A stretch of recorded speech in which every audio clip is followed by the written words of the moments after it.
Vous n'avez pas droit de mener une vie impure avec la sœur. Si vous le faites, vous avez déjà disqualifié la cérémonie solennelle d'après la loi. Je l'ai dit à l'intention de tous les jeunes. Écoutez ce que Branham dit. Dans la prédication, la parole parlée est la sémence originelle. Paragraphe 54. Branham dit ceci. L'épouse d'Adam, parce que c'est là où cloche. L'épouse d'Adam n'a pas su attendre.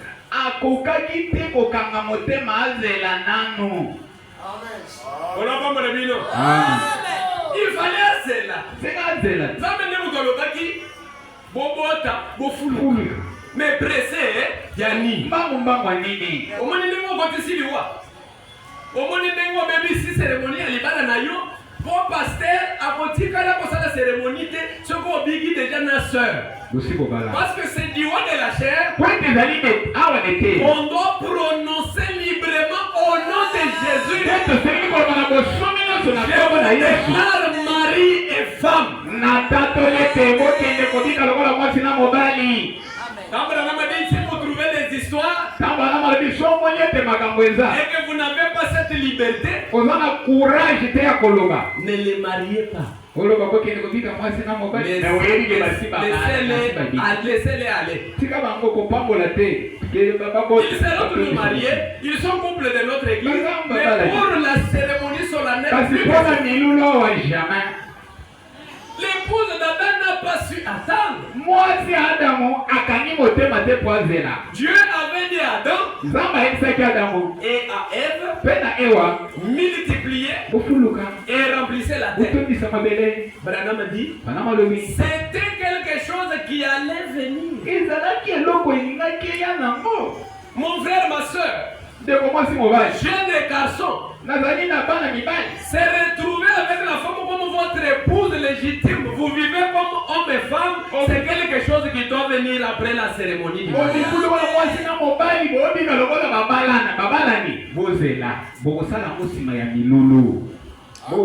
allez vous fatiguer de ça.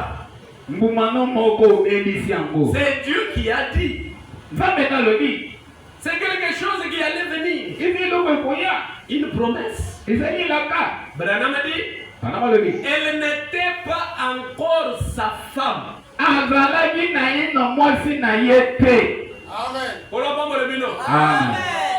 Avant que Adam n'aille vers Ève, Ève n'était pas encore sa femme.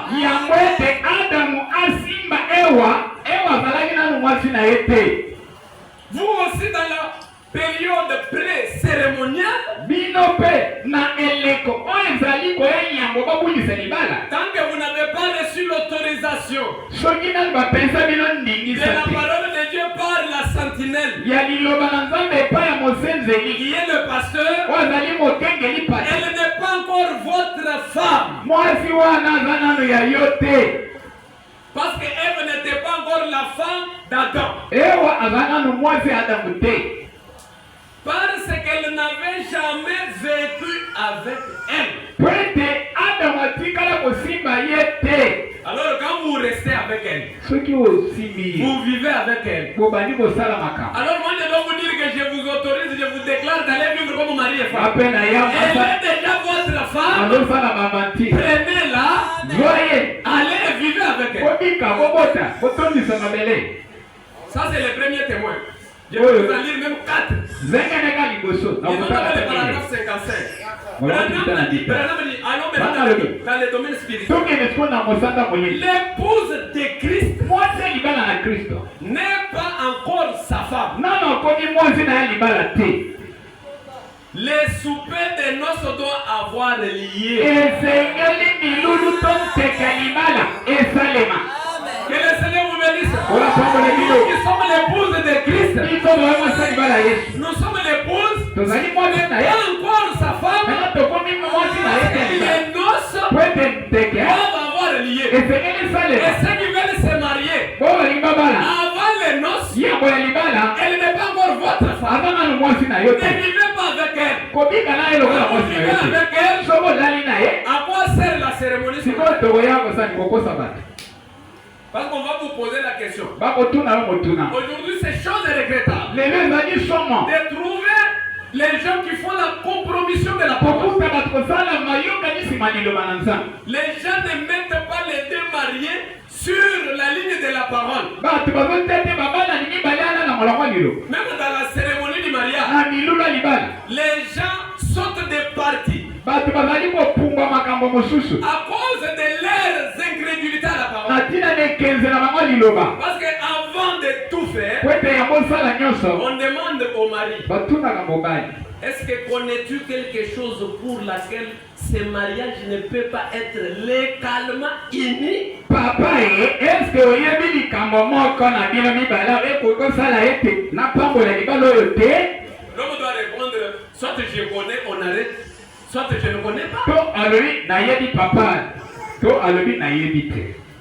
Mais aujourd'hui, on fait la cérémonie du mariage sans demander à ces deux de pouvoir confirmer devant les hommes et devant Dieu qu'ils connaissent quelque chose qui peut empêcher la cérémonie du mariage.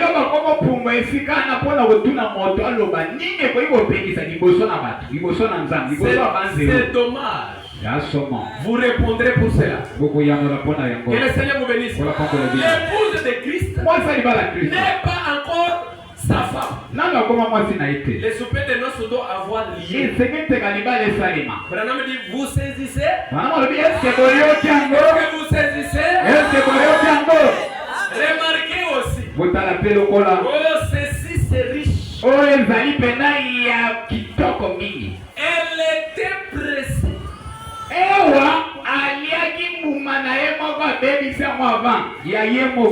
Alors quand elle fait, elle a croisé la semence. Elle a mélangé avec la semence du serpent. Je vous lirai, Branham dit que le serpent c'est un homme. Alors aujourd'hui, la plupart des gens ils mettent dans leur tête que le serpent c'était une bête.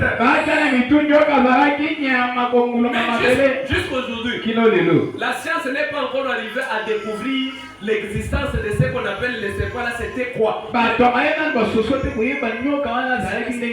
Ils recherchent, ils disent qu'il y a un chaînon manga.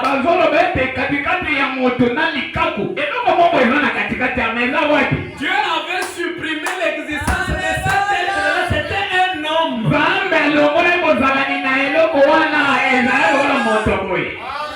Je vous lirai ça. Vraiment dit. Elle a mélangé avec la semence du serpent. Et à ce moment-là, elle a produit. Qu'a-t-elle produit? Un enfant de la mort. Un enfant par lequel elle a perverti tous les enfants qui sont venus après.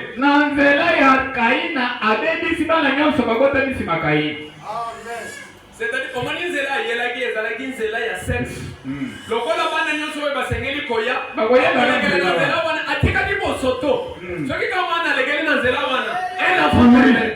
tout le monde qui aime par le sexe, je vous dirais que c'est la semence du serpent.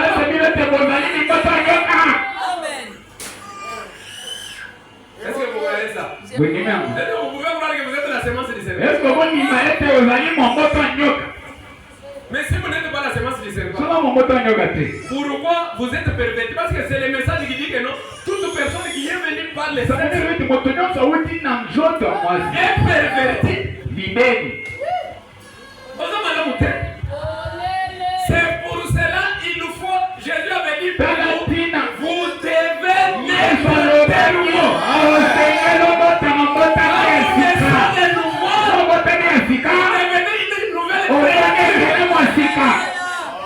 La perversion du diable quitte. Que le Seigneur vous bénisse. Je suis en train de mettre le marteau pour les jeunes qui doivent se marier. Pour Pour que ce jour-là, il n'y ait pas d'excuse. Pardon, passer, Quand je veux dire qu'il y a mal marché, je ne peux pas consacrer ce mariage. Tu dois comprendre facilement. Écoutez ce que Branham nous dit. Frère Branham dit qu'avant le mariage, vous devez vous garder loin de la femme.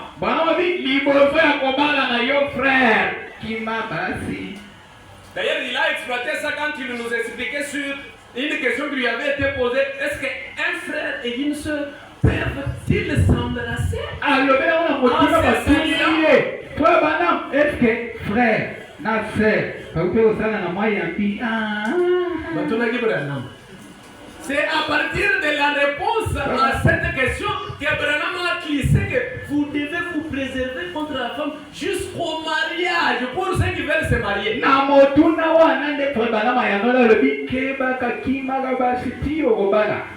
Dans question et réponse du 15 octobre 61, paragraphe 120. Écoutez comment frère Branham répond. Un homme et une femme peut-ils s'embrasser en se saluant? Branham a dit non, monsieur. Bien sûr que non. Amen. Frère, n'embrassez qu'une seule femme. C'est-à-dire votre femme. Voyez-vous? Ou votre enfant. Ou voyez-vous? Est-ce correct? Permettez-moi de voir si j'ai bien compris cela. Il recommence encore la question. Est-ce correct? Un chrétien et une chrétienne de s'embrasser en se saluant? Le paragraphe 123, il dit: mon frère, il se pourrait que vous soyez un homme très saint et très pieux. Frère, et vous allez mettre aux aliments Peu importe combien vous êtes saint, vous restez toujours un homme.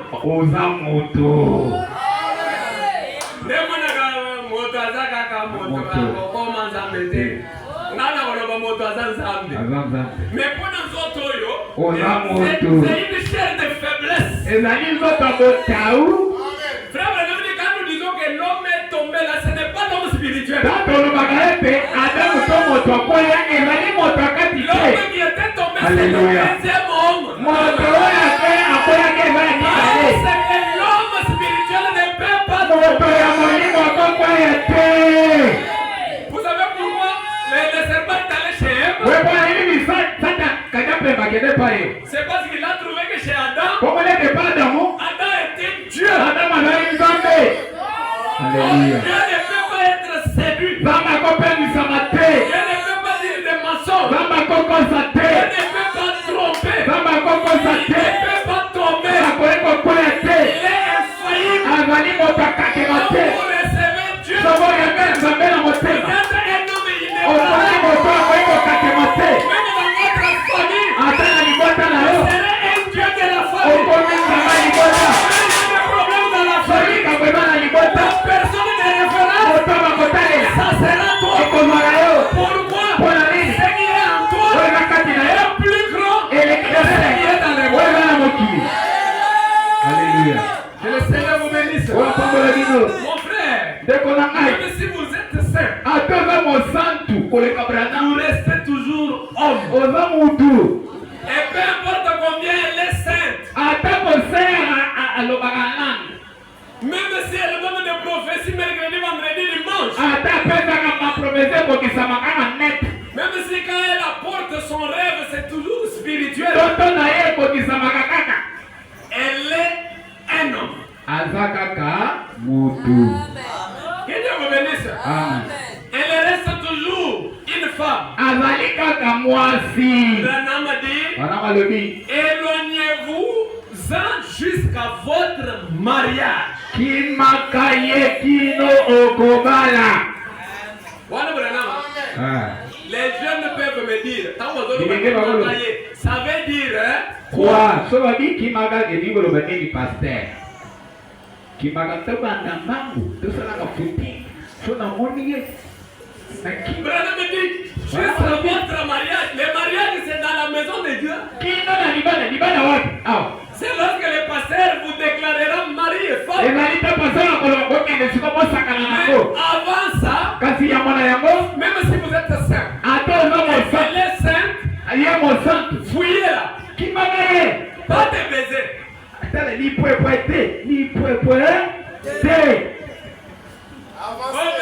Venez nettoyer mes habits. D'ailleurs, moi, je suis d'accord. Qui parle de nettoyer les habits du frère avant le mariage, moi je n'accepte pas ça. Si vous voyez une sœur qui fait ça, allez lui dire que frère, ça ne se fait pas dans les messages. Fouillez la femme. Parce que vous allez l'amener à rester avec vous comme votre femme avant le mariage.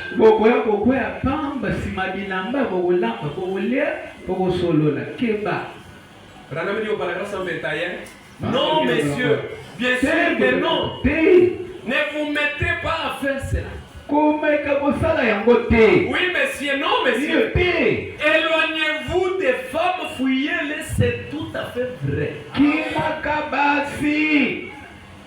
Pourquoi? Parce que quand Adam voulait aller chez Ève, Ève était déjà mère. D'ailleurs, le tout premier contact, la grossesse même est entrée. D'ailleurs, la plupart des fois, c'est toujours le tout premier coup là que la grossesse arrive. Que Dieu vous bénisse. Mais c'est ce qui s'est passé avec Ève. Écoutez encore le troisième témoin. Ça c'est en 64, questions et réponses du 30 août 64, Branham dit au paragraphe 305. Frère Branham a dit, très bien. Là il est question de vues impures. Plutôt que ça, un homme, un jeune homme et une jeune fille, ou qui que ce soit, quand ils sortent ensemble et qu'ils savent qu'ils devraient se marier,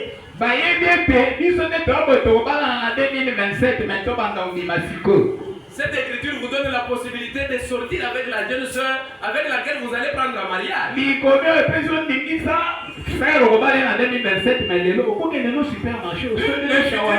Où est le problème? Aime beaucoup cette écriture. Mais écoutez, en dehors de cela, quand vous voulez sortir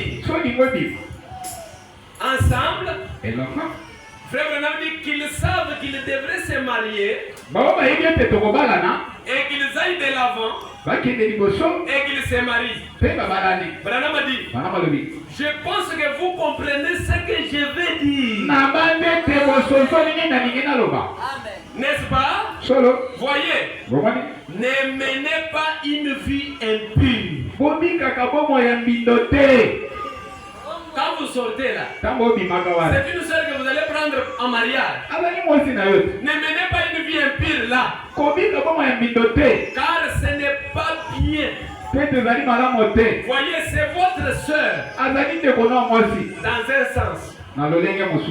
Si vous êtes chrétien, bon, si le monde, les loups se mangent entre eux. Si c'est le monde, les loups se mangent entre eux. Si vous êtes en dehors du message, les gens qui prétendent se marier en dehors du message de la parole, Frère Branham dit ce sont des loups qui peuvent se manger entre eux.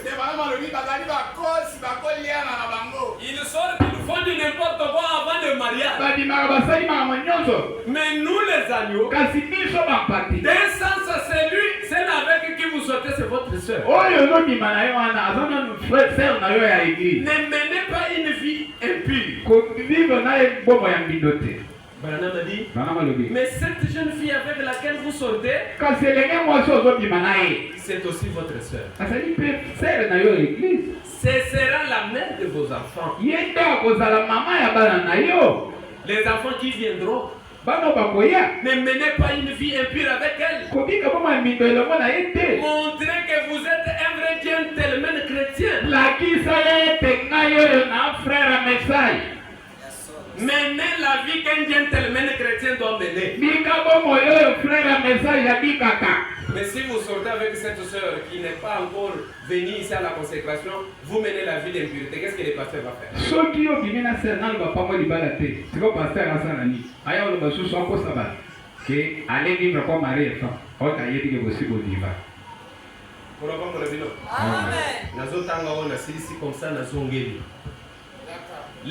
C'est le lever du soleil.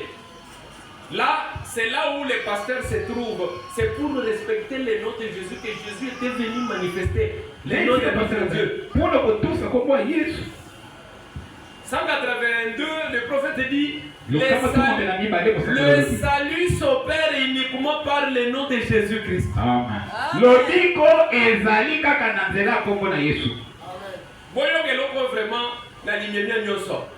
Le salut s'opère uniquement par le nom de Jésus-Christ. Quoi que vous fassiez en parole ou en œuvre, faites tout au nom de Jésus-Christ. Amen.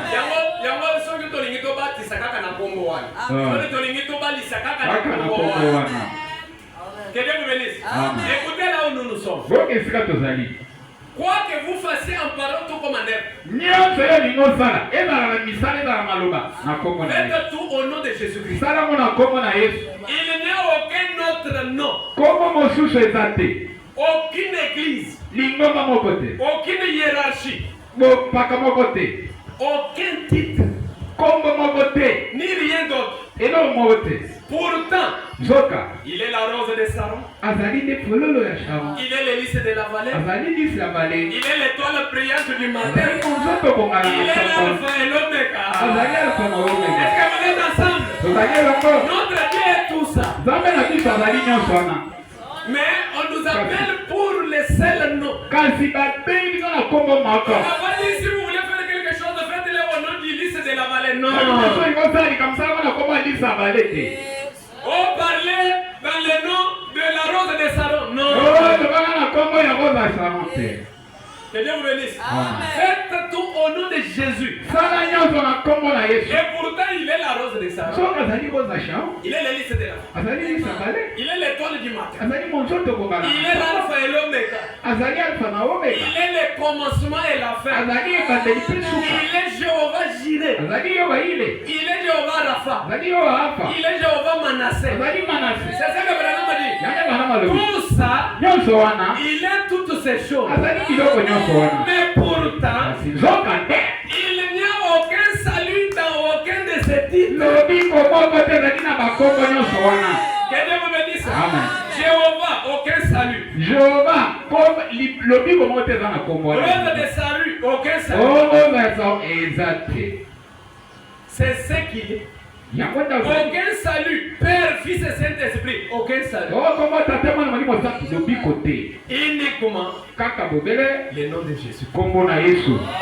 Et puis la Bible dit que la repentance et le pardon des péchés doivent être enseignés en son nom.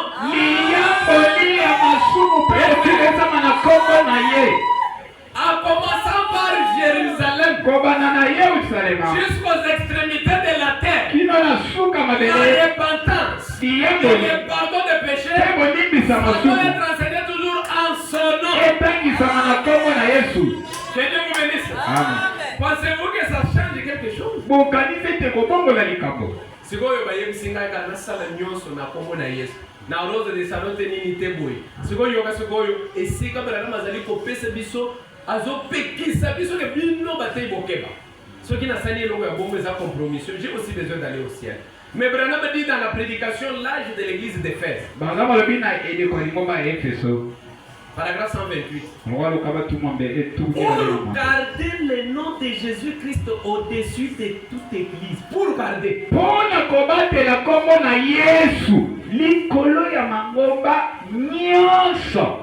C'est ma responsabilité, c'est votre responsabilité. On doit garder le nom de Jésus-Christ au-dessus de tout. Nous devons la garder au-dessus de toutes les autres choses. Il faut qu'il occupe la première place. Amen.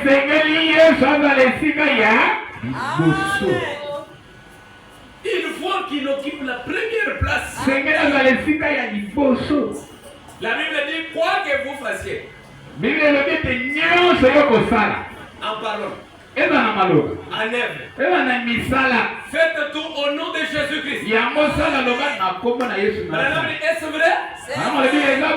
Quoi que vous fassiez en parole ou en œuvre. Si vous mariez une personne, si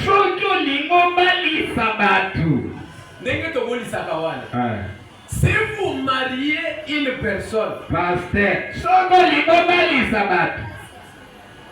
s'il y a plein d'histoires litigieuses dans leur mariage,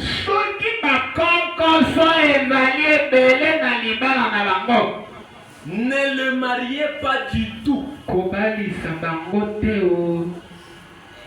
Vous comprenez?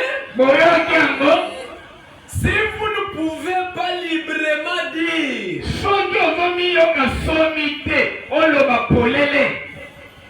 je vous déclare mari et femme au nom de Jésus-Christ,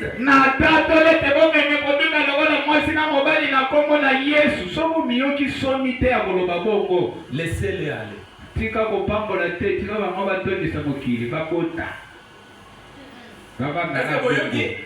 Ça c'est pour garder le nom de Jésus pur et au-dessus de toutes choses.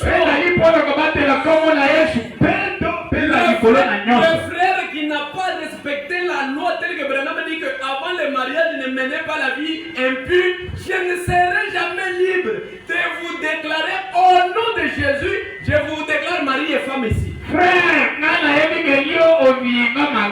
est-ce que nous avons la sonia pour le bagnon? Sakana na yango. Oso sakana. Kola pa mbino. C'est ça le message. Yamande sako. C'est toujours Ezali kaka. Ève qui était pressée. Ewa omamba.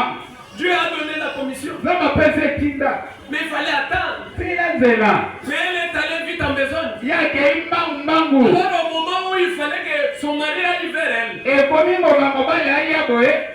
on trouve qu'elle était déjà mère. Maman. Cela a perverti tous les restes. Cela a introduit la mort. Écoutez, maintenant nous parlons du deuxième homme. Genèse 2:7. C'est déjà 12 heures. Je crois que je vais vous libérer avant 13 heures. Mais disons quand même quelque chose parce qu'aujourd'hui on devrait parler et dire un mot sur les deuxième homme. Après le deuxième homme, pendant la semaine, nous allons parler du troisième homme. Le troisième homme, c'est celui qui était allé croiser Ève. C'est celui qui a introduit la semence du serpent, c'est ça même le serpent.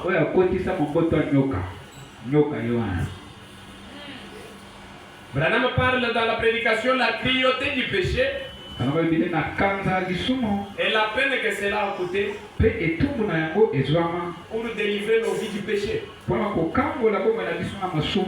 Paragraphe 53, il dit il les a donc créés. Et alors, après avoir fait cela, Dieu a déjà créé l'homme, le premier. Il les a d'abord créés. Après d'avoir fait ça, il commence alors à envisager de faire l'homme de la poussière de la terre. Abandisi ko kubanza esena sala ko moto ya kutula mabele. Na keli mutu ya molimo. Sikoyo il faut na sala mutu ya mabele. C'est Dieu qui a envisagé. Samba mane o boulé, a boulé. Il n'y avait point d'homme pour cultiver les sols après avoir créé les premiers hommes. Si mana ko kera moto molimo moto ko sala bilanga azakite. Personne pour travailler, aucun être physique. Il forma donc l'homme de la poussière de la terre. Eh bien, c'est là où je pense que les botanistes, ou plutôt la science et le christianisme, ne s'opposent pas.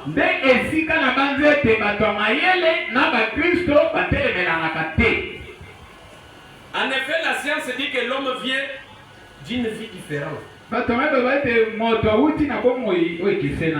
Mais nous disons que quand on regarde l'homme ici, il est à l'image de Dieu. Ça c'est l'homme. Ça c'est l'homme spirituel.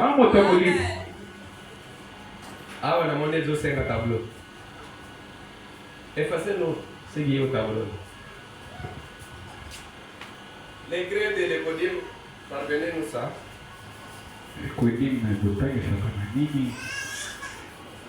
Mukolo caméra, tant on a caméra et retourner à mon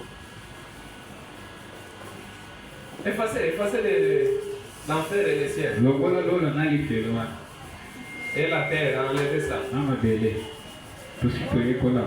Enlevez le ciel et l'enfer, papa.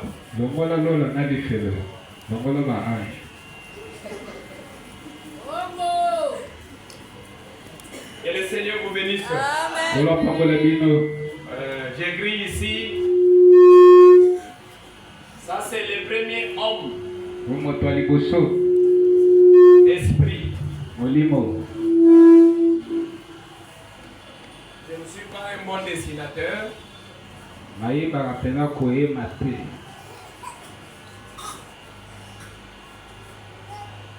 faut qu'on fasse ceci pour que vous puissiez voir d'après ce que nous allons dire. Tout ça la table. Pour comprendre la ligne Mais à l'école, j'étais un bon dessinateur. Ça fait longtemps que je ne dessine pas. À comprendre la classe champion. La colis, hein? La colis. Nasala kama makolo ya kwepobo mwana mutu. Kono pango le bino. On a lobi 1, ça c'est 2. Mais boyoka sikoyo oyo musakoli azali koloba. La science dit que l'homme vient d'une vie différente. Mais nous disons quand on regarde l'homme ici, quand on regarde d'abord les premiers hommes à l'image de Dieu, il est à l'image de Dieu. Les premiers hommes. Ceci n'était pas l'image de Dieu.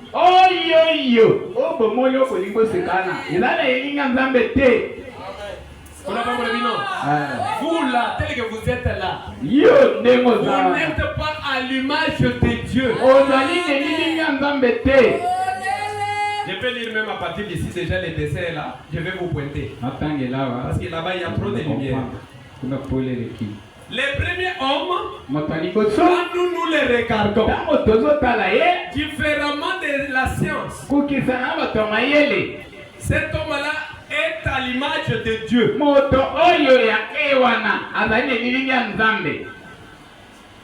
Ceci n'était pas à l'image de Dieu pour commencer.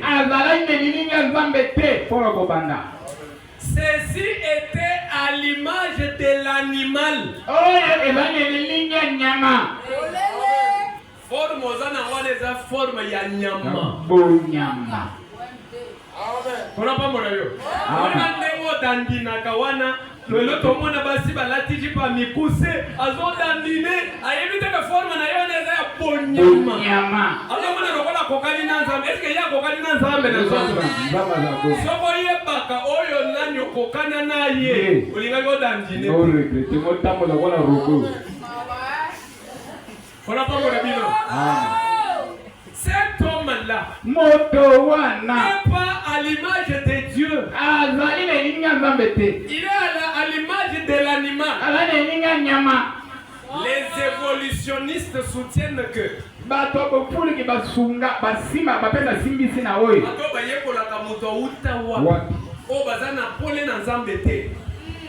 je ne crois pas dans la chaîne de l'évolution comme est. À savoir que tout provient d'une seule cellule.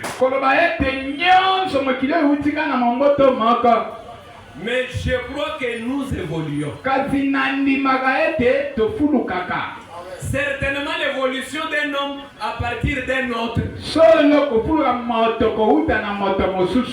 En revanche, quand Dieu a créé tout cela, il a placé l'homme dans.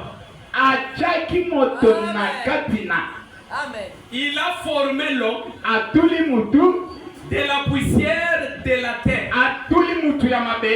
Donc pas à son image. Amen. Il avait déjà créé l'homme. Dieu avait déjà créé l'homme à son image. Et il a formé de la poussière de la terre un autre homme qui n'était pas à son image. Alors il a soufflé en lui le souffle de vie. Et l'homme est devenu une âme vivante. L'âme de l'homme, c'est donc la nature de l'esprit. On est ensemble. Or, quand vous naissez de nouveau, vous ne recevez pas un nouvel esprit, non.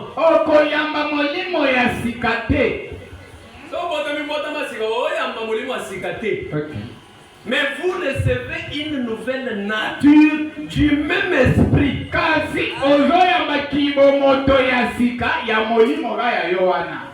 C'est le même esprit. Mais avec une nouvelle nature.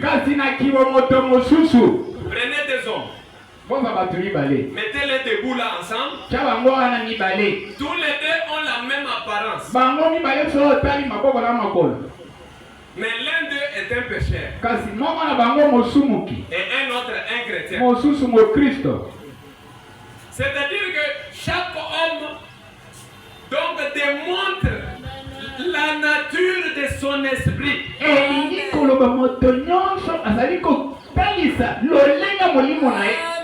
Des hommes qui sont presque de la même apparence. Mais l'autre est pécheur, l'autre c'est un chrétien. Le prophète dit dans question et réponse de 54. Le 15 mai 281, il dit dans Genèse 2. Il n'y avait pas d'homme pour cultiver les sols quand on a créé. Et Dieu forma l'homme de la poussière de terre. Pas à son image, mais à l'image de l'animal. Et il plaça l'esprit de l'homme dans cet homme animal ici.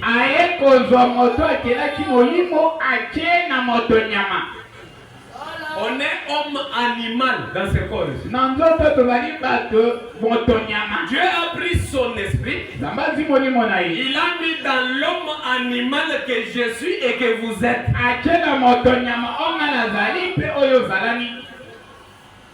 Et celui-ci devient une âme vivante comme je vous prêche. Bon, c'est ça la différence entre un homme et un animal.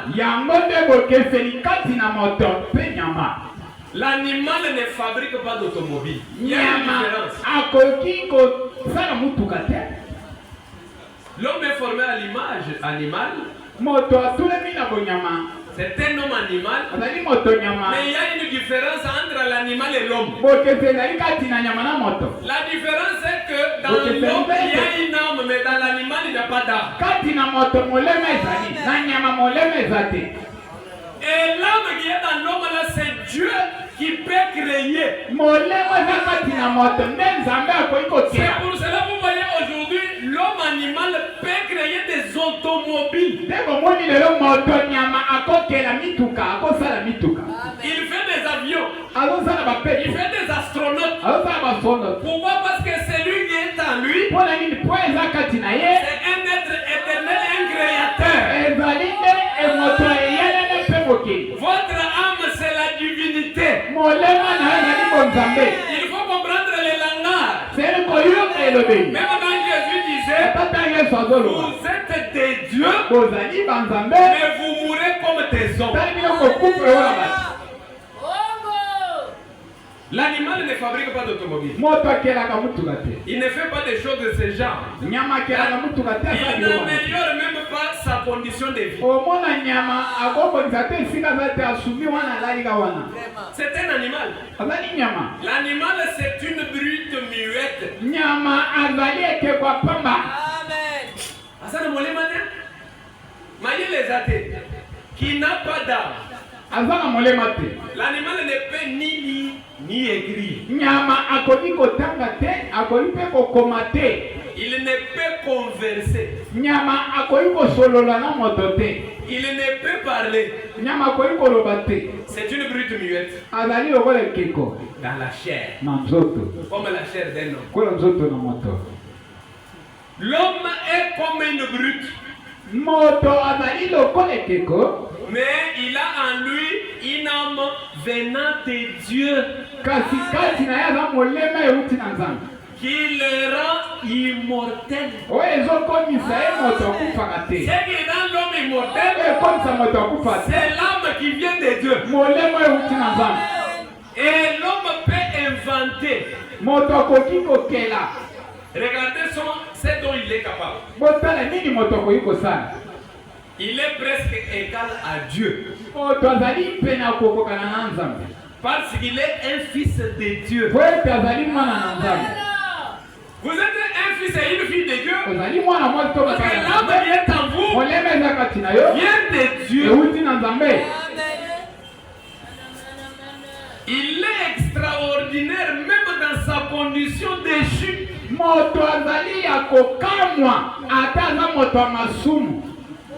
Même dans votre condition déchue là, vous êtes toujours fils et fille de Dieu.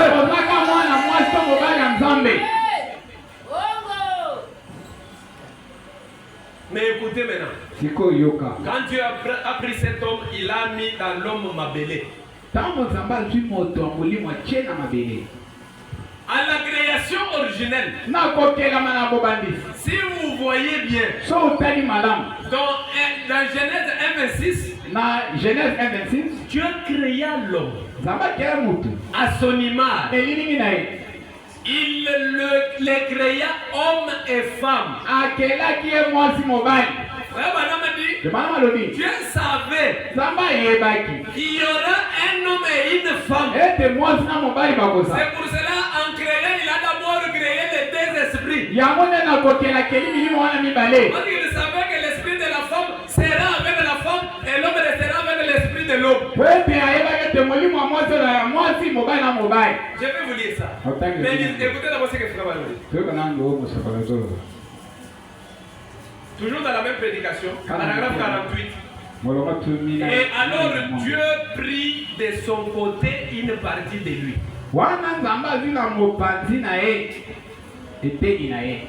Une côte de l'homme cher. Et il fit une femme que vous êtes. Maintenant, se pose la question. Dieu a pris d'abord une côte. Parce que vous dit que si vous regardez les côtes de la femme et les côtes de l'homme, l'homme a une côte de moins.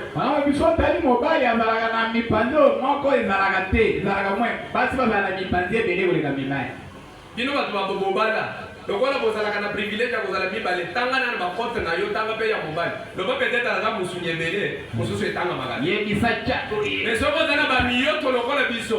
Tanga ba côte comment que la femme a des côtes de plus. Dieu quand il a mis l'homme créé dedans, Cet homme terre. Il a pris une côte de l'homme. Il a fait la femme. Maintenant, Branham dit, où prit-il l'esprit de la femme? Parce qu'il a pris la côte de l'homme. C'est Genèse 1, verset 6. Où il dit, faisons l'homme à notre image selon notre ressemblance. Il le créa, mâle et femelle. Il fit pour l'homme un esprit rude. Boyo bata uzamba kelaki mutu na ilingi na yewa. Asalaki mutu mena milimo mibale. Mulimo ya mobali na mulimo ya mwasi.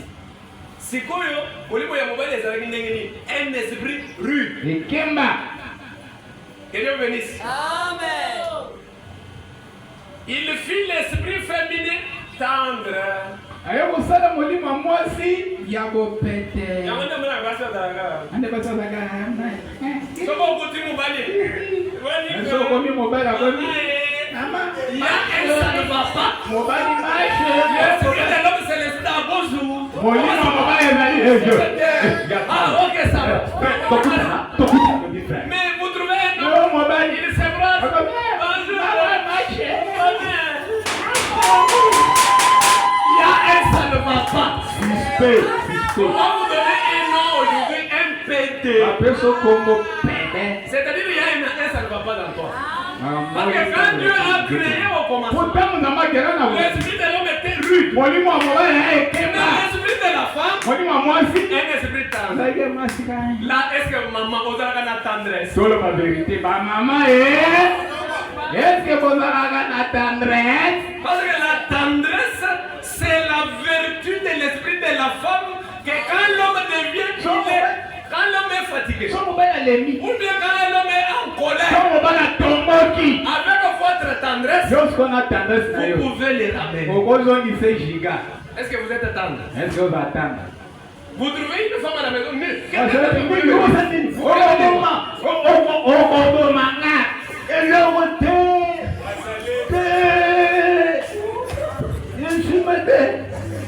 Maman, la tendresse, c'est le caractère de l'esprit de la femme.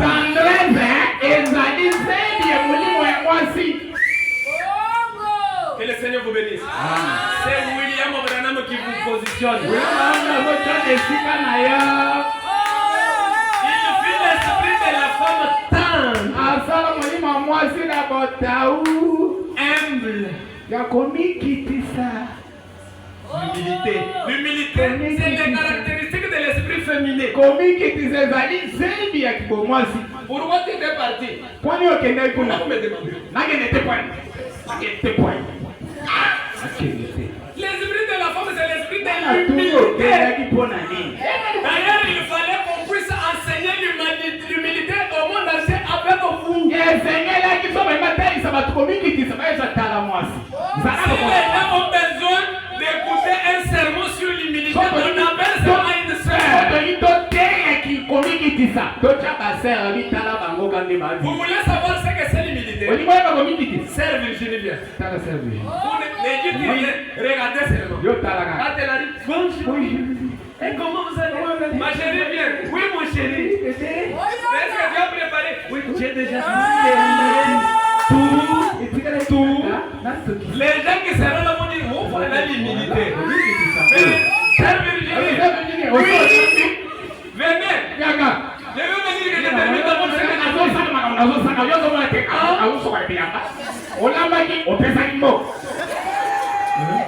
vous n'êtes pas une femme. Il y a quelque chose qui cloche en vous. Parce qu'à la création, Dieu a voulu créer une femme, une fille de Dieu.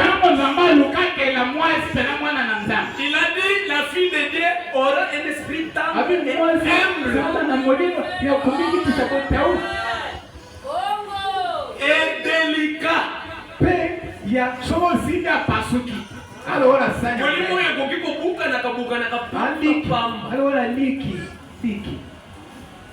pour la femme. Yo mwasi kibene. Kema. Quand nous prêchons, ça c'est pour que vous puissiez vivre. Tote ya pomo bikela. Ce n'est pas seulement pour rire, Ezate pomo panzamino. mais soyez vous-même les Écritures. Bikela makomi. Parce que le message de Noé Sango ya Noah.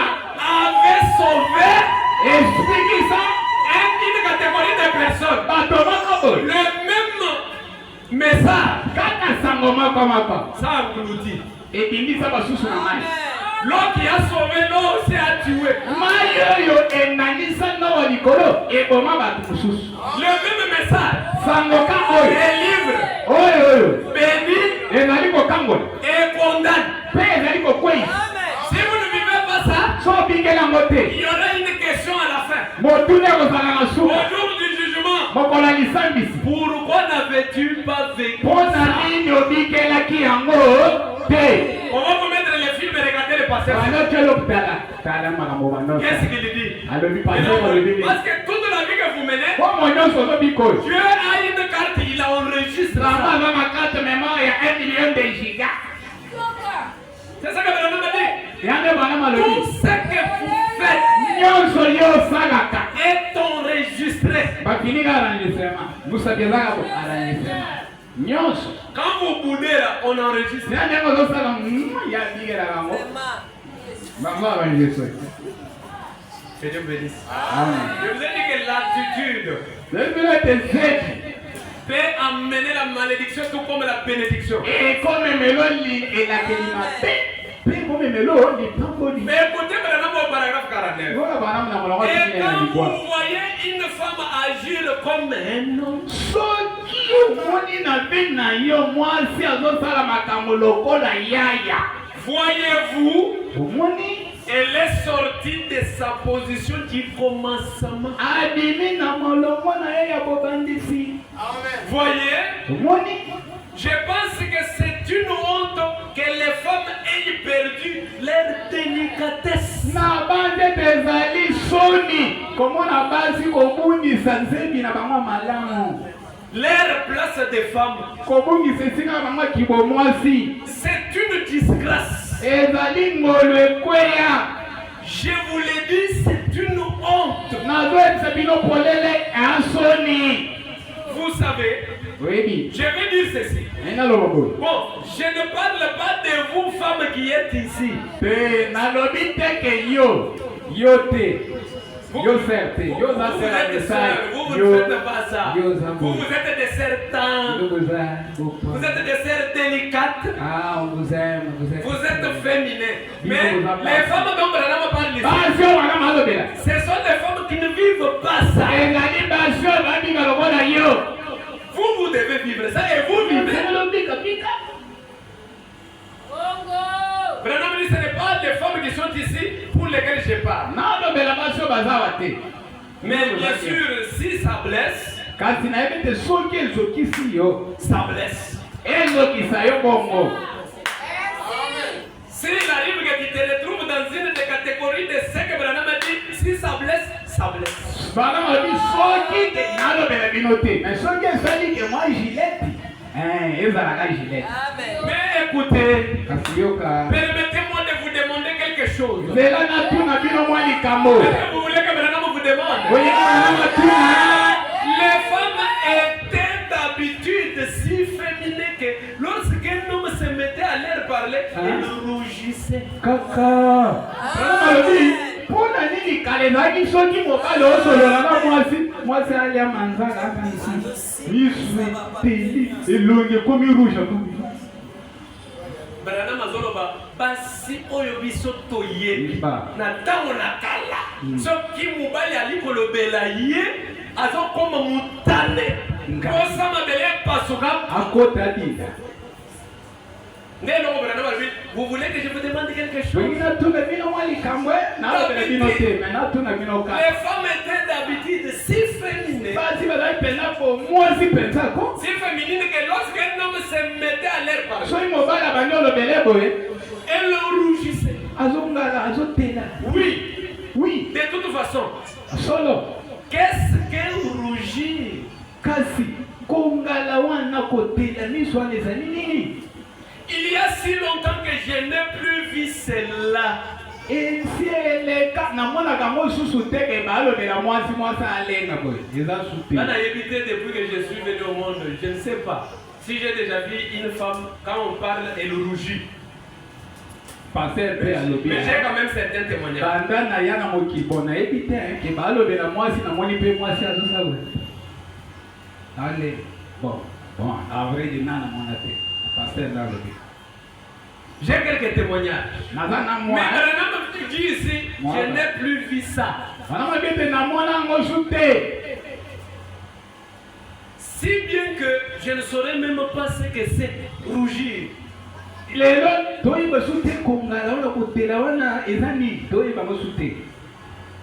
Elles n'ont plus cette dignité, elles n'ont plus cet tendre esprit féminin.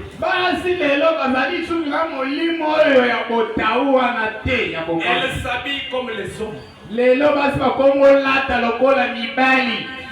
Elles se coupent les cheveux comme les hommes. Elles jurent comme les hommes. D'après l'esprit féminin créé par Dieu à son image, une femme ne peut pas jurer.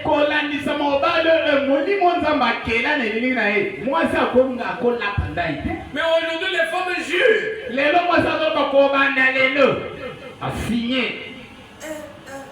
Et c'est ça. J'ai dit, Branham quand il l'a dit, c'est ça.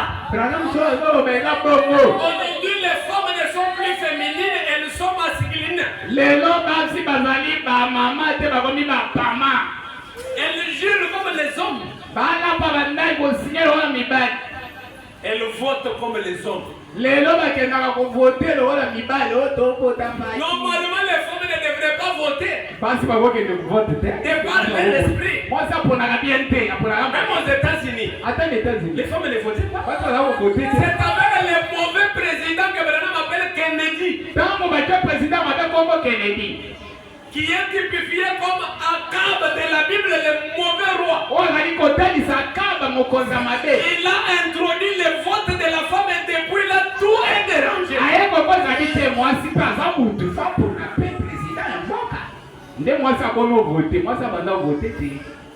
Est-ce que vous pouvez dire amen, mes soeurs? On dirait aujourd'hui, je prêche seulement les soeurs. C'est ça même la création. C'est ce qui a introduit la perversion. Parce que la femme était pressée. Au lieu d'attendre la commission de Dieu, elle est allée vers quelqu'un qui n'était pas propre. Que le Seigneur vous bénisse. Les femmes travaillent comme les hommes. Vous trouvez les cantonniers deviennent des cantonnières. Les femmes qui portent des uniformes, elles se disent nous sommes des policières. Mais vous venez un homme dans un véhicule, une femme se tient là. Yoza mobali, moi ça télévision télé papa dit qui ça papa dit. Branham dit ce sont des femmes qui devraient être à la maison en train de veiller sur les enfants.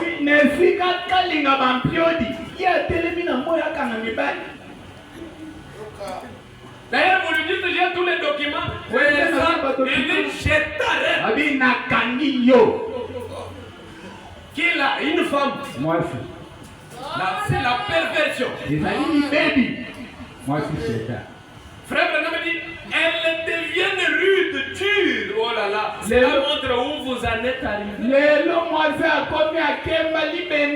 Aïe aïe aïe. Ces petites dames, on n'en trouve plus tellement. Il est difficile d'en trouver.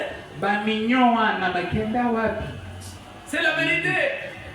Branham dit, une femme n'est pas censée se tenir et agir comme un homme.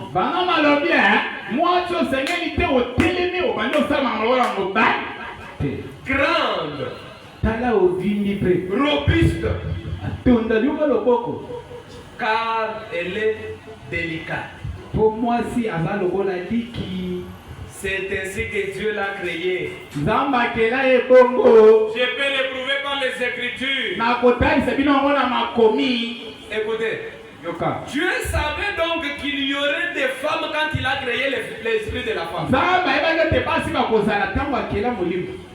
Alors il fit simplement leur esprit juste là. Parce que la Bible le dit. Et il le créa l'homme en préfiguration mâle et femelle. Avant même qu'il soit formé de la poussière de la terre. Maintenant on va nous dire pourquoi l'homme que vous êtes a eu la forme de l'animal. Pourquoi c'est toujours dans question et réponse de 53. Prêchez les 29, 7. 55. Puis Dieu fit l'homme. Je suis en train de m'avancer vers la fin parce que nous sommes Branham dit pas à son image. Ses corps n'est pas à l'image de Dieu.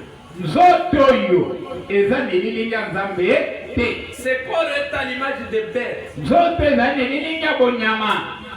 Nous avons une main juste comme celle d'un singe.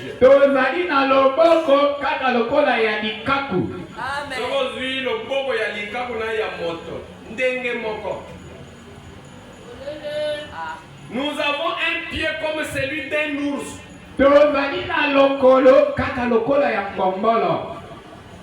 Si vous voulez savoir pourquoi l'homme a été fait à l'image de l'animal, Branham dit prenez une jeune ourson.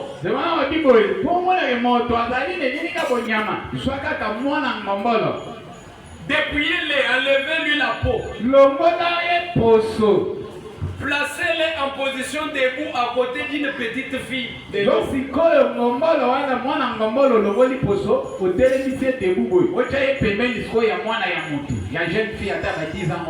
Et voyez la différence. Oui, frère, bien sûr. Vous devez observer attentivement tous les diaphragmes.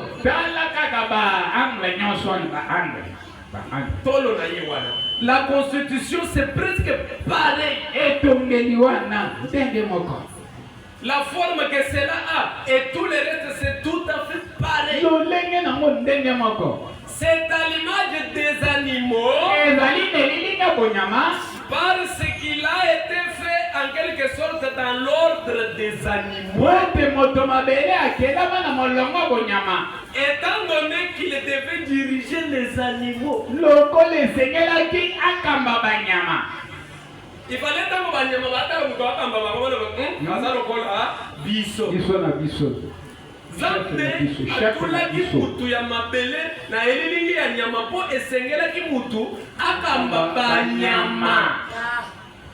c'est ça la forme que nous avons dans les corps physiques. Et si vous retirez le Saint-Esprit d'un homme,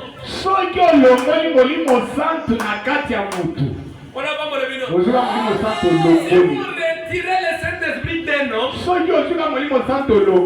celui-ci sera plus bas qu'un animal. Branham dit c'est une forte déclaration.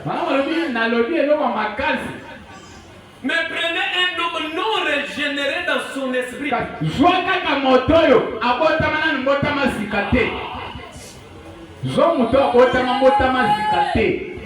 Qui n'a pas le Saint-Esprit pour diriger ses pensées.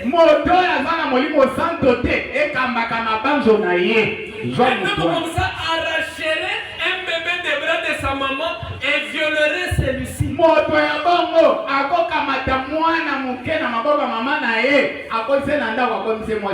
À cause d'un appétit sexuel. Un homme non régénéré peut venir vous ravir les bébés et aller coucher avec ces bébés pour le désir sexuel parce qu'il n'a pas le Saint-Esprit qui peut conduire ses pensées.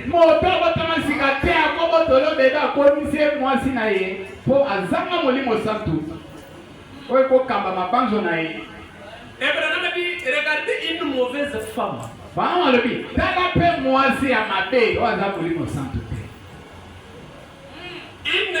détruit ou une vieille chaîne, nous leur avons donné toutes sortes de noms, mais sans moralité. Topesa bakombo, oh ngulu, oh bona boy. Mais tala siko via mwasi azanga mulimo santo na ngulu, nani aliki monini? Ces animaux-là, pour avoir des bébés, c'est là qu'ils s'accouplent. Bon, fina tala ngulu, talata, mais ngulu nata ba pour abota. Ne akokende ayebani nzoto na mobali. Mais une femme vile, méchante, et on n'a rien, est juste comme simplement suyer tout les temps. Mais moi, si on a un molimo santo, tongo midi poko, c'est-à-dire une chaîne est plus morale qu'une femme. Moi, si on a un molimo santo, moi, ya moi, si ton moulu, aleki na moral, vie à bien, aleki moi. Moulu, aleki. Sans Christ, votre moralité est plus bas. Moral na yo, conduite na yo, ezali ya seko le gagnant. Sans Christ, votre moralité peut tomber plus bas qu'un chien. Ceux qui ont na Christ te, vie na yo, ezama bebo le gagnant moi les qui ont na vie à madame. Le chien n'a pas besoin de porter les vêtements. Tala-moi, alors à la tête, une femme qui n'a pas de Saint-Esprit, elle va être toujours nue. Moi, je suis à Molimo Santo, alors à Sarah, il faut pas mon attaquant mon joto na imona. Quand vous voyez les femmes sans Christ. Oh, moi, moi, ça l'a dit ma belle, moi, si nyama, avant Christ. Mais si vous regardez bien, je suis tali madame. Aucun animal. Nyama mokote. C'était l'homme qui tomba, pas les animaux. Mutunda kwea, moi si da kwea ya pomote. Est-ce que nyama kwea? Mais l'animal étant en dessous de l'homme. Kazi nyama lona na se moto. Il a été placé sous la domination de l'homme. Ayi kokota na se akokama. Et l'homme est le guide de l'animal. Moto nde akamaga nyama. L'homme est le chef suprême des animaux. Moto azali nde mokonza banyama. Les animaux des champs doivent craindre l'homme. Banyama zambe sengele banga mutu. Frère Branham dit, quelqu'un m'a demandé. À propos de la chasse. Maintenant, il me demande, frère Branham, quand vous partez dans la chasse là, vous avez besoin des animaux. Frère Branham a dit, chaque animal qui a été créé crée l'homme. Parce qu'il devait en être ainsi depuis là au commencement. Branham a dit, si vous voyez un animal que vous fouillez, il vous poursuivra. Parce que vous avez perdu votre autorité. Moi j'ai fait l'expérience avec ça avec ma moi. Moi, azana zamba pesa ye capacité ya détecter kobanga kati na moto. Soki moi monike kobanga eza kati na yote, moi akoya epai na yo kobanga yo.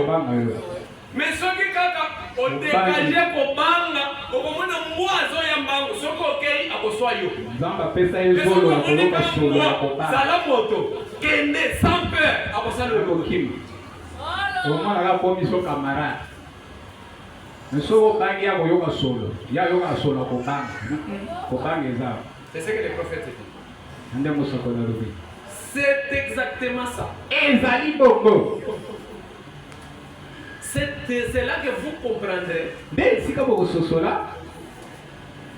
La question de qui est Dieu entre l'unitarisme et la Trinité. Motuna na oyo ezali nzambe.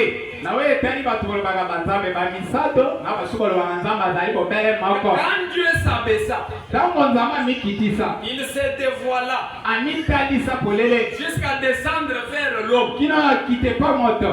L'homme ne pécha pas dans son esprit, moto asumukaka na molimo te, mais plutôt dans son corps. Zoto moto nde sumuka à cause du désir sexuel, na tina na posa ya nzoto, à cause de la passion, na tina ya baposa.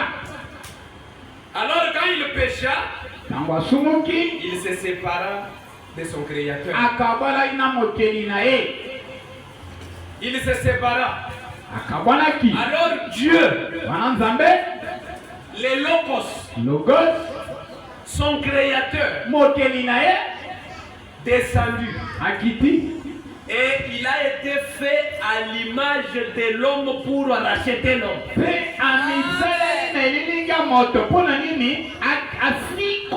La forme de Jésus ici, c'est la forme de l'homme. Que Dieu vous bénisse. Dieu a créé l'homme à son image. Il a mis l'homme dans un corps comme celui-ci à l'image de la mère. L'homme est tombé par le désir sexuel. Il fallait un parent rédempteur. Il fallait celui qui était près de l'homme pour ramener l'homme à la divinité. Comme il y avait le grand esprit Emmanuel, il y a eu Jésus le fils de Logos, et de lui est sorti l'homme. Quand l'homme tombe, il faut que le Logos, le fils qui est le parent rédempteur, vienne pour ramener l'homme à ce qu'il était. C'est là, Dieu devrait se faire une cellule de sang pour entrer dans une femme et prendre la forme de l'homme pour racheter l'homme et le ramener à la divinité. C'est pour cela quand Jésus était au milieu des hommes, il disait c'est lui qui m'a vu, a vu le Père. Le Père a tant aimé le monde qu'il a donné son fils aîné pour quiconque croit ne périsse point, mais qu'il ait la vie éternelle. Il est notre parent rédempteur.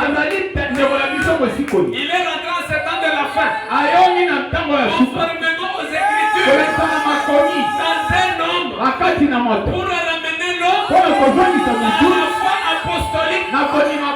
Le Dieu des apôtres doit être notre Dieu. Le Dieu qui a été au commencement, infaillible, c'est le Dieu qui doit être en vous. Que le Seigneur vous bénisse.